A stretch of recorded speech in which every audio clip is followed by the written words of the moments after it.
How to get rid of blackbirds naturally. Although many people use blackbird as a catch-all phrase for any generic blackbirds, the dark-colored birds that wreak havoc on bird feeders and gardens can include European starlings and common grackles, along with true blackbirds. Grackles have yellow eyes and iridescent purplish-black plumage, while European starlings feature bright yellow bills. Blackbirds have black beaks and eyes. Regardless of the species, there's no doubt that blackbirds, often found congregating in large, raucous flocks in deciduous trees in the summer, can become major pests.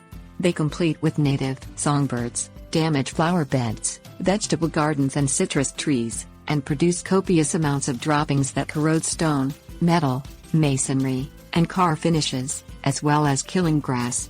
As if this weren't enough, non-native European starlings attack beneficial native species such as purple martins, killing nestlings and take over nests. By using some simple techniques, you can increase your odds that you will able to banish blackbirds from your yard. Things you will need: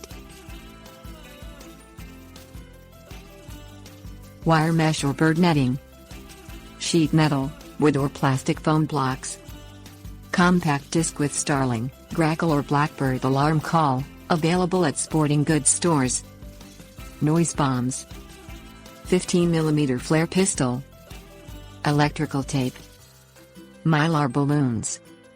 Use wire mesh or bird netting to cover the undersides of rafters and other spots where blackbirds might be tempted to roost. Make sure the mesh is spaced no smaller than 1½ inches. If larger, the blackbirds will still be able to get in. Cover any ledges where blackbirds might be likely to roost with sheet metal, wood, or plastic foam blocks. Attach the material so that it tilts up and away from the ledge at a 60-degree angle. The oblique angle makes it hard for nuisance birds to cling and roost. Play a compact disc or cassette featuring alarm and distress calls of starlings, grackles and blackbirds, playing it at high volume through large speakers. Begin playing the CD about an hour before the birds come back to their customary roosting place for the night, and keep playing it until well after dark. Reinforce the discouraging message of the CD by punctuating it with blasts from deterrent noisemakers such as noise bombs, available at sporting goods stores. Fire the bombs from a 15mm flare pistol, timing and aiming so that the frightening device explodes underneath or directly in front of the flock of birds approaching the roost. You may need to repeat the procedure for several nights in a row, but it should eventually be effective. According to the Purdue University Wildlife Conflicts website, the use of frightening devices has proved to be the most successful method of dispersing bird roosts. Check with your local police department regarding noise regulations, and notify your neighbors. Make the roost less attractive to the blackbirds by drastically pruning trees in which they congregate. According to the Washington Department of Fish and Wildlife, you should remove 30 to 50% of the foliage. Remove perches from your bird feeder and cover all but one feeding port with electrical tape to discourage blackbirds from depleting food supplies and chasing songbirds away.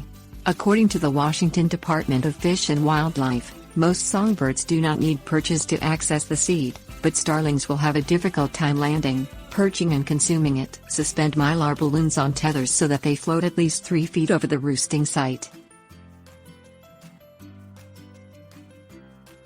Tips: warnings. If you are using helium balloons to startle blackbirds, move them every other day so the birds don't become desensitized to them. Offer thistle seed and sunflower seeds at your bird feeder to attract desirable birds. To avoid attracting blackbirds, never offer corn of any kind.